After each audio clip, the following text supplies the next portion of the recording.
Welcome to Scraplift Crafternoon. This week we are scraplifting Debbie, and here's Debbie's layout.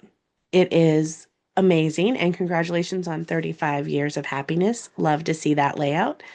It is obviously a heart cut file with layers of, it looks like punched, kind of punched paper underneath, some of it in a zigzag, obviously in a rainbow. So, what am I going to do? Well, I am going to do a picture from when we went to tour the Walt Disney Studios in Burbank, California. For those of you that follow along, you know I'm a huge Disney person and I love the man, Walt Disney, as well as the Disney company. And the Burbank studio tours was on my bucket list, and we were able to do it for Christmas. For Christmas, for my birthday last year in September. And I have a heart cut out. Are you ready? From the black paper. We're going to watch it happen. Okay. And I am going to put it on top of this rainbow, and I'm going to try to go as low as I can go to get the yellow too. Um, this rainbow wood grain paper from my 100 pattern papers. Here's that image collection. And I'm going to use that. I'm going to cut this picture out. I'm just going to have the one picture. And then for my embellishments, I've got a snippet of a doodlebug collection. Just going to do a few embellishments, some down here in this corner, some up here in this corner. Probably going to use Best Day Ever as my title right there and put some stuff around it. And then a few embellishments up in the upper left-hand corner like she has. And that's the current plan. So hopefully you will join me as I put this together. Thanks so much. And I'll put you on fast forward and you can watch it happen. Hey, so we are on fast forward, and this paper that I have from my stash is one of those papers that a lot of people look at and say, oh my gosh, it's so amazing. Why don't you use it all the time? It's actually harder to use than you would think because it's wood grain and it's rainbow, but it's really saturated. And I enjoy finding opportunities like this to actually use it. And I think this was a great kind of layout to use it with. This particular picture has nothing Disney in it. I think that's kind of the key. It's a picture of Walt Disney's actually office and of the bookcase in his office. And one of the things that I found most fascinating in the entire tour that we took was, you walk into his office and it has little nods to animation, but in general, what you see is an office that, anyone that I've worked with might have had. It's books on business, it's books on finance, it's literature, and then it's fairy tales, and it's books on animation, and it's art books.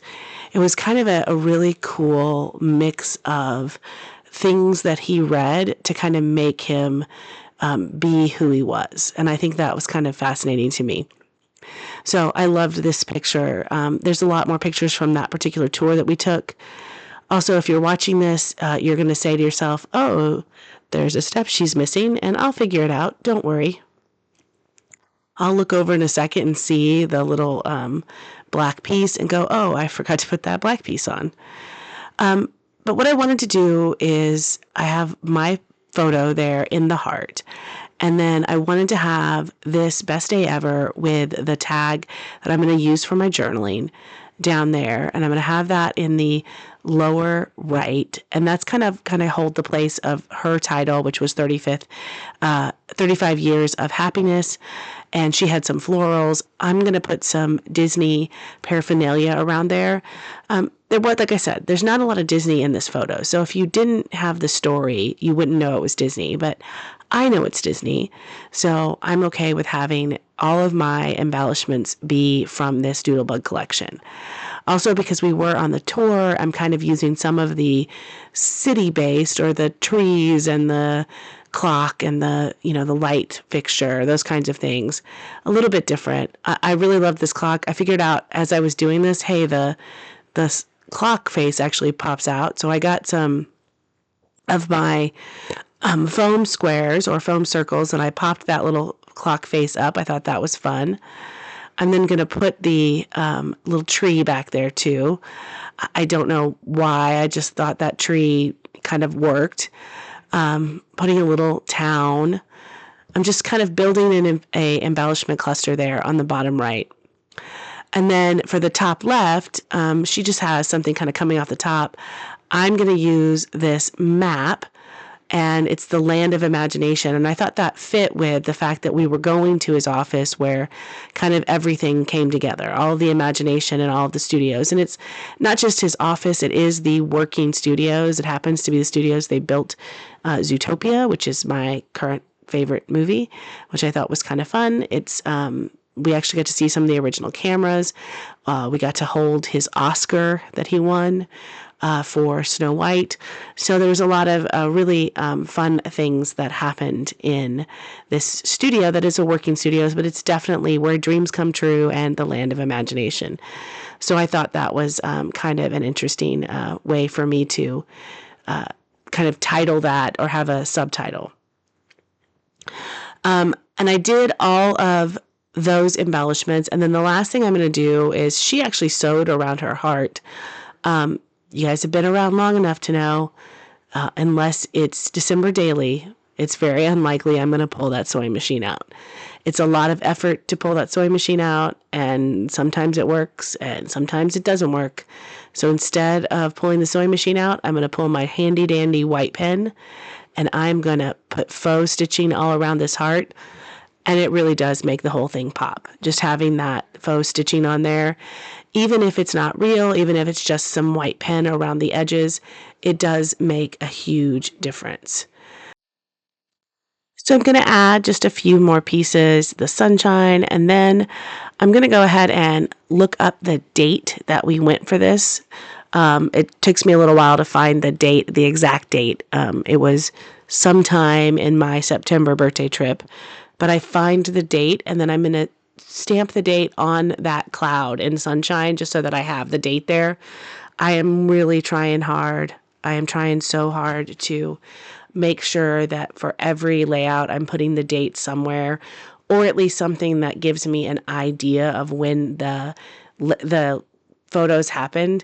That is one of the things about not, and there's me finding that piece to my tape gun, so I'm going to have to put that back together. I'm like, oh, I found the piece. I also had to find that heart that I apparently didn't glue down. So let me put that one last piece in my tape runner, which is funny.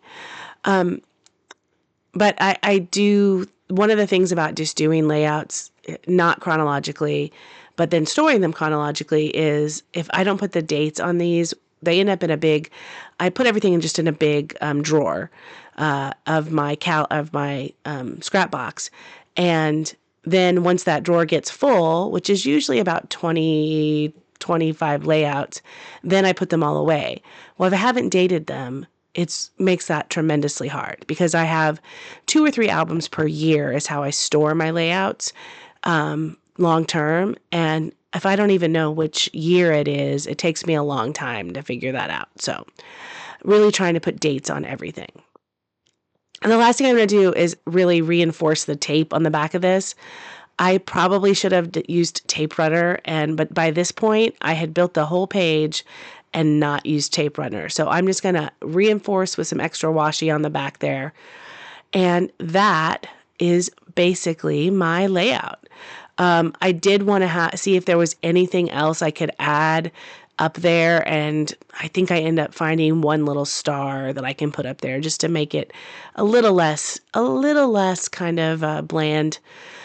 But hopefully you have enjoyed this. Hopefully you see how I was able to scrap lift that layout, and I will see you next Sunday when we scrap lift someone else. Thanks for watching.